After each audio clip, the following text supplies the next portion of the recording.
جوع وآمنهم من خوف. قریش مکہ بھی یہی کہتے تھے. جب انہیں ایمان کی دعوت دی گئی تو قریش نے کیا کہا؟ ہم کائے کو مانے اللہ کو؟ ہم کیوں مانے اللہ کو اور اس کے رسول کو، اور کیوں اس کی عبادت کریں؟ ہمارے پاس تو انٹرنیشنل بزنس، کیا عالمی سطح کے کاروبار ہیں. ہمارے تجارتی قافلے یمن میں جاتے ہیں سردیوں کے زمانے میں، اور شام میں جاتے ہیں گرمیوں کے زمانے میں. مزے کرتے ہیں، کھاتے ہیں. جیسے آج کل ہم 5 اسٹار میں ٹھہرتے ہیں. ہمارا بزنس ہے، یورپ میں ہے، امریکہ میں ہے، فرانس میں ہے، جاپان میں ہے، انڈیا میں ہے، ایشیا میں ہے. جاتے ہی سب سے پہلے کہ جانے سے پہلے بک کروا لیتے ہیں. ہم کیوں مانیں؟ کیا ہوا؟ ایسی بھوک آئی ہے، مفسرین نے لکھا ہے، تفسیروں میں ہے، کہ جن کو چاروں طرف سے روزی مل رہی تھی،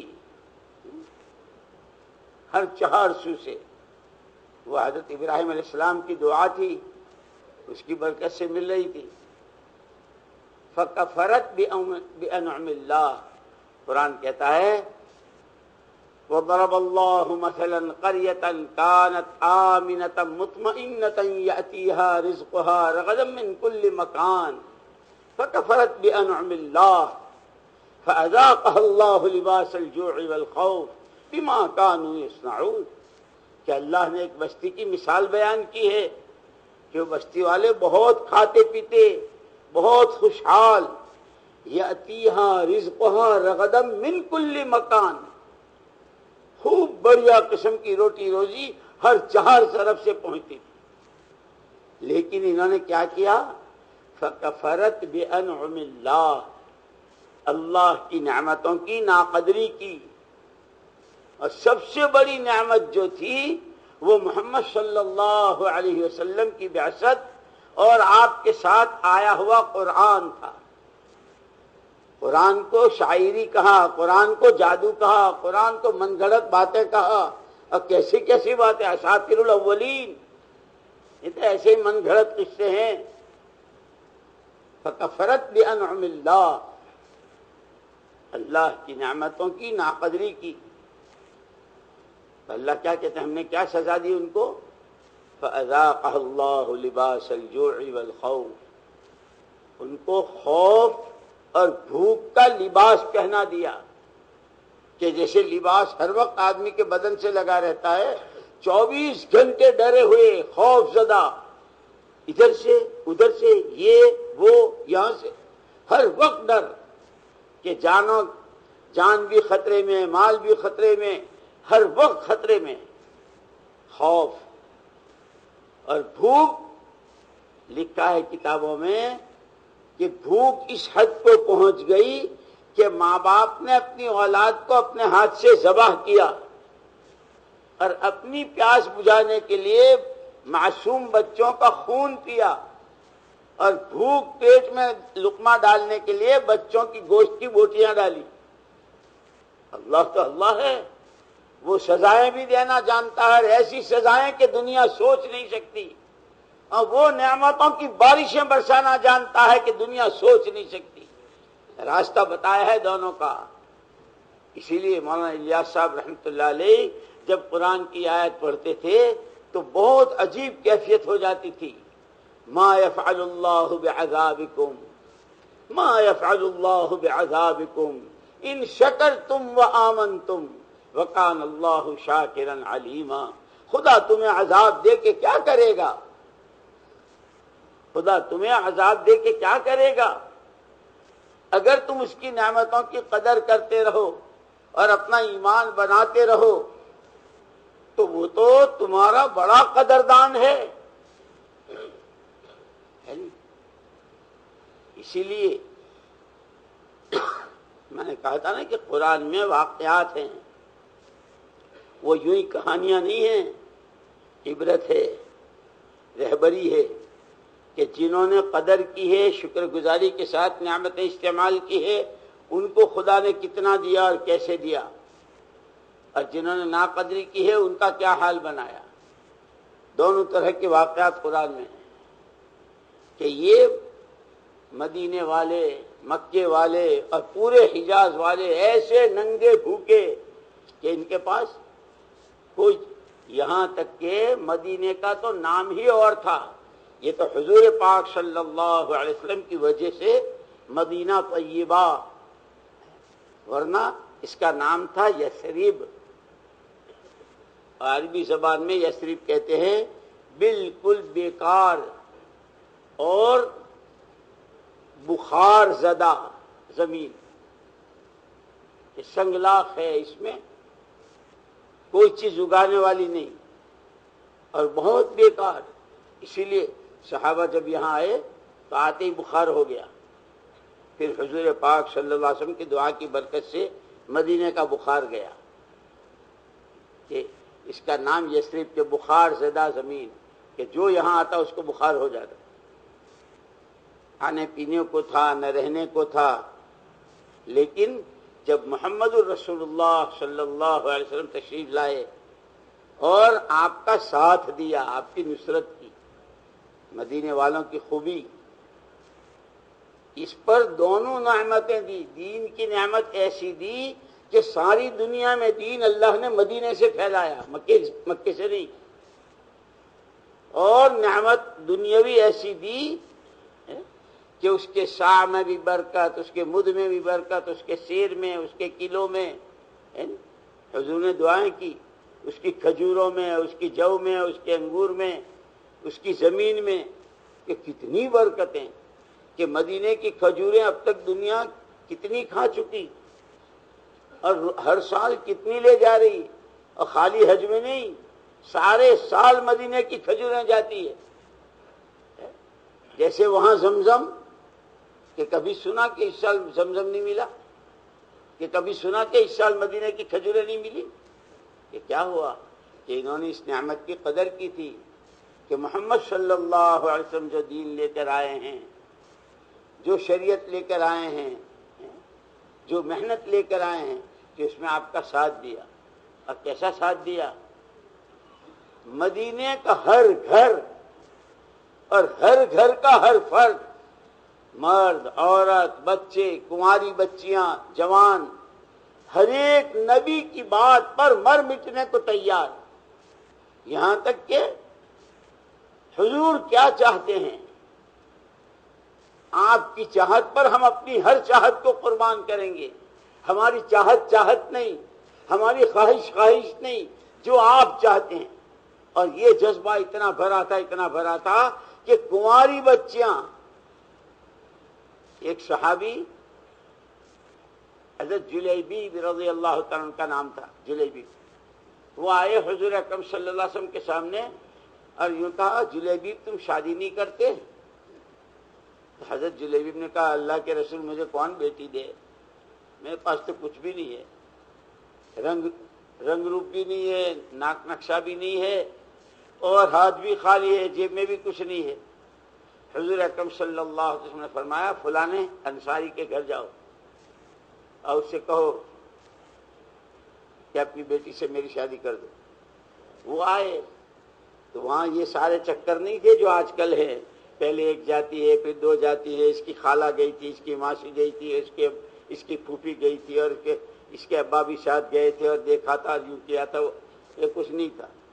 یہ حضرت جلیبیب سیدھے گئے کہ السلام علیکم. کہ وعلیکم السلام. کہاں سے آئے، کیسے آئے؟ جی آپ کی بیٹی سے میرا نکاح کر دیجئے، اس کے لیے آیا ہوں. آج تو کوئی کہے تو، اسی لیے ہم یوں کہتے ہیں کہ جو شرمانے کی چیزیں ہیں اس سے تو شرماتے نہیں، اور جہاں شرم نہیں ہے تو وہاں ارے ارے ارے ایسا کہہ سکتے ہیں کہ آپ کی بیٹی سے میرا نکاح کر دو.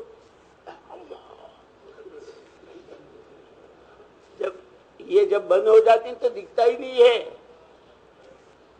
جیسے یہ بند ہو جاتی ہے تو نہیں دکھتا ہے کہ بکری آ رہی، کہ اونٹ آ رہا ہے، کھمبا ہے کہ حوض ہے، گھڑا ہے کہ کانٹے ہیں. جیسے یہ بند ہوتی ہے ایسے یہ جب بند ہوتا ہے نا تو کہاں شرمانا کہاں نہیں شرمانا کچھ پتہ ہی نہیں. یہ بند ہے. تو انہوں نے کہا کہ اچھا ٹھہر جاؤ، ذرا گھر والوں سے مشورہ کر لیں. تو گھر والوں کی رائے نہیں ہوئی. کتاب میں تو عجیب الفاظ آتے ہیں انہوں نے تو بہت ناگواری کا، جلیبی سے ہماری بیٹی کیسی خوبصورت، جلیبی کیسے، اور اس کے پاس ہے کیا؟ ہم تو نہیں کرتے۔ اماں ابا کی یہ بات بیٹی بھی سن رہی ہے جس کا پیغام آیا ہے، کیونکہ وہاں بہت سارے کمرے نہیں تھے، یہ بیٹھنے کا، یہ لیٹنے کا، یہ گھومنے کا، یہ کھیلنے کا ہے، یہاں مچھلیاں دیکھنا، یہاں کبوتر دیکھنا ہے، نہیں وہ سارے کمرے نہیں تھے صحابہ کے پاس۔ اوپر چلے جاؤ تو چھت پہ چلے جاؤ، نیچے آ جاؤ تو یوں دیکھ لو، یہاں یہ گراؤنڈ فلور ہے، یہ فرسٹ فلور ہے، سیکنڈ فلور ہے، ہاں یہ نہیں تھا سب۔ تو وہ ایک کمرہ تھا، بیٹی بھی سن رہی ہے جس کا پیغام۔ تو ابا حضرت جلیبیب کو جواب دینے جا رہے ہیں کہ بھئی تم آئے تو تھے پیغام لے کے، لیکن ہماری مرضی نہیں، ہم تو نہیں کرتے۔ وہ جب جانے لگے تو صاحبزادی نے کہا ابا آپ کس کو انکار کر رہے ہیں؟ آپ جلیبیب کو انکار کر رہے ہیں؟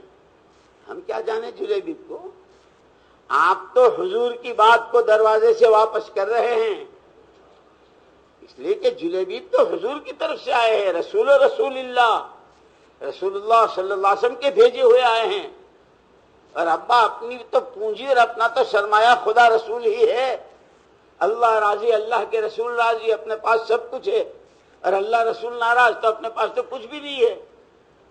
یہ جب جا کر کے کہیں گے کہ نہیں کیا تو اللہ کے رسول ناراض ہو جائیں گے، ہماری بات نہیں رکھی۔ کلمہ کس بات کا پڑھا ہے؟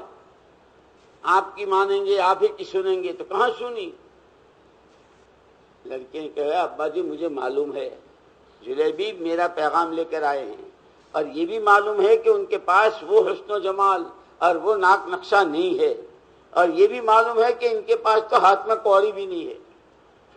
ابا میرے سارے ارمان، میرے سارے شوق، میرے سارے جذبات، میری ساری چاہتیں قربان ہو سکتی ہیں محمد صلی اللہ علیہ وسلم کی بات پر۔ آپ کہہ دیجئے کہ میں اس سے شادی کو تیار ہوں۔ کہ مدینے والوں کے گھر گھر اور بچے بچی کا ذہن یہ تھا، اور دلوں میں یہ بات اتری ہوئی تھی کہ ہماری دنیا آخرت کی فلاح و بہبود، ہماری دنیا آخرت کی سرخروئی، ہماری دنیا آخرت کی عزت اور سربلندی صرف اور صرف اللہ کے ہاتھ میں محمد صلی اللہ علیہ وسلم والی زندگی کے راستے سے، کہ ہم جتنا نبی کی اطاعت کریں گے اتنا اللہ ہمیں کامیاب کریں گے۔ من یطع اللہ ورسولہ فقد فاز فوزا عظیما۔ یہ کہتے ہیں کہ ان کی شادی ہوئی، اور حضور اکرم صلی اللہ علیہ وسلم کا ارشاد ہے کہ نکاح سے غنا آتا ہے، مالداری آتی ہے اس نکاح میں، لیکن وہ کون سا نکاح وہ بھی آپ نے بتلا دیا کہ جس نکاح میں کم سے کم خرچ اور کم سے کم حرج وہ سب سے زیادہ برکت۔ اعظم النکاح برکتاً ایسرہ مؤونہ، کہ جس نکاح میں کم سے کم خرچ اور حرج ہو وہ سب سے زیادہ برکت والا۔ اس لیے وہاں وہ سارے کاروبار نہیں چھپتے تھے۔ حضرت عبد الرحمن بن عوف رضی اللہ تعالیٰ عنہ مسجد نبی کے کھونٹے تھے، اور حضرت عمر کے زمانے کی شورا میں تو ان کی بات یہ تھی، 6 آدمیوں کی شورا تھی کہ جب آپس میں اختلاف ہو تو یہ دیکھو کہ عبد الرحمن کی رائے کدھر ہے، کہ عبد الرحمن کی طرف فیصلہ کر دو۔ اتنا مضبوط اور اتنا بڑا آدمی اور مسجد کا کھونٹا۔ ایک دن آئے تو حضور اکرم صلی اللہ علیہ وسلم نے دیکھا کہ کپڑے پر کچھ زعفران کے کچھ رنگ اور کچھ دبے تھے۔ عبد الرحمن یہ کیا؟ اجی کل کو میرا نکاح ہو گیا ہے، مدینے میں ہے، حضور بھی ہیں، یہاں تو گھر والی کی چھوٹی بہن، اس کے سسرال میں اس کی نند کی شادی ہے نہیں، کہ نہیں بھائی جان آپ کے بغیر نہیں ہوگی، بھائی جان کو آنا پڑے گا۔ پتہ نہیں کیا کیا کہتے ہیں، بھائی کہتے ہیں، دولہا بھائی کہتے ہیں، کیا کہتے ہیں، کہ میں تو چلے میں ہوں، کہ توڑ دو چلہ، کیا بات ہے، ہاں آنا پڑے گا ورنہ ناراض ہو جائیں گے۔ حضور اکرم صلی اللہ علیہ وسلم خود ہیں اور نہیں بلایا۔ حضرت ابراہیم علیہ السلام جو ہمارے باپ ہیں، قرآن نے کہا ہے ملت ابیکم ابراہیم هو سماکم المسلمین، کہ تمہارے باپ ابراہیم علیہ السلام کی ملت پر ہو، انہوں نے تمہارا نام مسلمان رکھا ہے۔ وہ چہیتا بہت بڑھاپے کی عمر میں ملے تھے حضرت اسماعیل علیہ السلام، 90 یا 92 سال کی عمر تھی جب حضرت اسماعیل علیہ السلام پیدا ہوئے تھے۔ بہت چاہتے تھے، جنگل میں بھی ڈال دیا، گلے پر چھری بھی چلانے کو تیار ہو گئے تو اللہ نے نہیں چلنے دی، اور شادی بھی ہو گئی پتہ ہی نہیں۔ ایک دن آئے حضرت ابراہیم علیہ السلام، دیکھا کہ گھر میں ارے اسماعیل کہاں، کہ جی وہ تو گئے ہیں اپنا کہیں شکار کرنے اس کے اس۔ تو حضرت ابراہیم علیہ السلام نے پوچھا کہ کیا حال چال ہے گھر کا؟ اجی کیا گھر کا، وہ تو بس تبلیغ میں پھرتے رہے ہیں، آج کل کی جیسے کہتی ہے نا، انہیں کہاں عید کے بچوں کے عید کے کپڑوں کا فکر ہے۔ ہم تو دیکھتے ہیں ہمارے پڑوس میں تو روز باکس کے باکس آ رہے ہیں، یہ کپڑا یہ چھوٹی کا، یہ بڑی کا، یہ بھیا کا، یہ بابا کا، یہ امی کا، وہ پھر رہے چلے میں جا رہے ہیں۔ حضرت ابراہیم علیہ السلام سمجھ گئے کہ یہ عورت اس گھر کے قابل نہیں ہے۔ نبی کے گھر کی عورت ایسی ہوتی ہے جو شکوے کرے؟ فرمایا کہ جب وہ آئے تو کہنا ایک بڑے میں آئے تھے، ایسے ایسے تھے، اور یہ کہہ کر کے گئے ہیں کہ چوکھٹ بدل دیجیے گھر کی چوکھٹ بدل دیجیے۔ حضرت اسماعیل علیہ السلام آئے، ہاں بھئی ہمارے پیچھے کوئی آیا گیا کچھ ہوا؟ ہاں ایک بڑے میں آئے تھے، کچھ حال بال پوچھا، اور اس کے بعد یہ کہہ گئے ہیں کہ چوکھٹ بدل گیا، تجھے 3 طلاق۔ تو تو ہے میرے گھر کی چوکھٹ، تو میرے گھر کے قابل نہیں ہے، میرے ابا کی نصیحت ہے۔ شادی میں تو شریک نہیں ہوئے، کب ہوئی تھی وہ پتہ نہیں چلا، گلے پر چھری پھر رہی ہے، جنگل بیابان میں ہے۔ اس لیے یاد رکھنا، جن سے خدا ہدایت کا کام لیتے ہیں، جن کے ہاتھوں ہدایت کی ہوائیں چلتی ہے، اور جن کی نسلوں میں دین کے بڑے بڑے داعی پیدا ہوتے ہیں، وہ ہوتے ہیں جو جان و مال اور خواہشات کی قربانیوں کے ساتھ چلتے ہیں۔ ہم تو یوں چاہتے ہیں کہ ہلدی لگے نہ پھٹکری، ہلدی لگے نہ پھٹکری، رنگ آ جائے چوکھا، 5 انگلیاں گھی میں اور سر کڑھائی میں۔ اسلام زندہ باد۔ عید تو گھر ہی کی ہوگی، عید تو گھر ہی کی ہوگی، اسلام زندہ باد۔